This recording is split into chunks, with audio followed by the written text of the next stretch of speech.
olen haridustehnoloogia dotsent, töötan Tartu Ülikoolis Haridusteaduste Instituudis Haridustehnoloogia keskuses. Keskuses me tegeleme siis haridustehnoloogia ja selle temaatikaga arendusega ja siis teadustööga.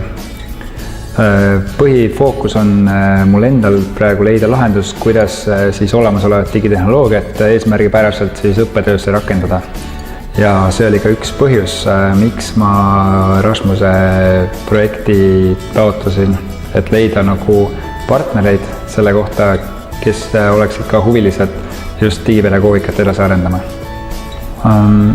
Ma panin ennast kirja eelmisel suvel siis 2017 Archimedese poolt korraldatud seminarile, kus oli üheks tingimuseks siis väikese projekti alge kirjutamine ja ma esitasin selle projekti kirjelduse sinna ja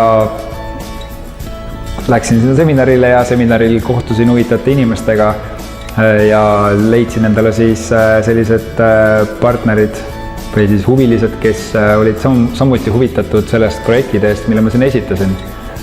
Igal juhul selles mõttes, et seminar andis mulle võimaluse nende inimestega päriselt nagu reaalelus kokku saada. Et ma ütlen, et see seminar oli selles mõttes ka hästi korraldatud, et see andis piisavalt võimalust nende partneritega nagu läbi rääkida. Ja minu jaoks on nagu äärmiselt oluline see, et ma õppisin neid tundma ka, et kellega on võimalik üldse edasi liikuda. Ja see saabki juhtuda ainult siis, kui sa kohtud inimestega nagu silmast silma.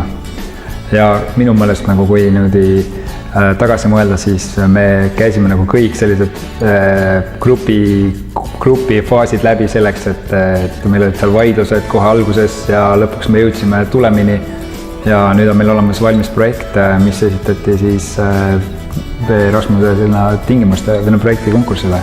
Et see on nagu selles mõttes, et on nagu oluline just, et ta on nagu selline silmast silma kohtumine. Ja siis järgmine samm on nagu see, et kus sa suhtled inimestega siis erinevate veebilahenduste kaudu.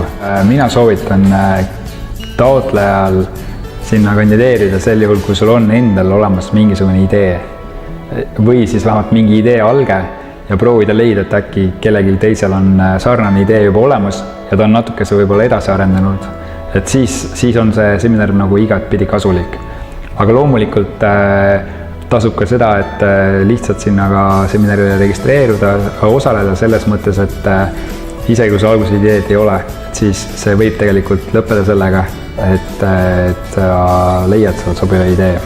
Et igal juhul mina julgustan küll ka Eesti osalejaid seal osalema, sellepärast, et see, kui ma nüüd õigesti mäletan, seal oli vähemalt 70 osalejat üle Euroopa, kes tulid siis nii-öelda koostööd otsima, sest see on täpselt koostööseminar ja mille üheks väljundiks on siis projekt, mida siis Eesti nii-öelda mõistes siis haridusele kasulik olla läbi selle.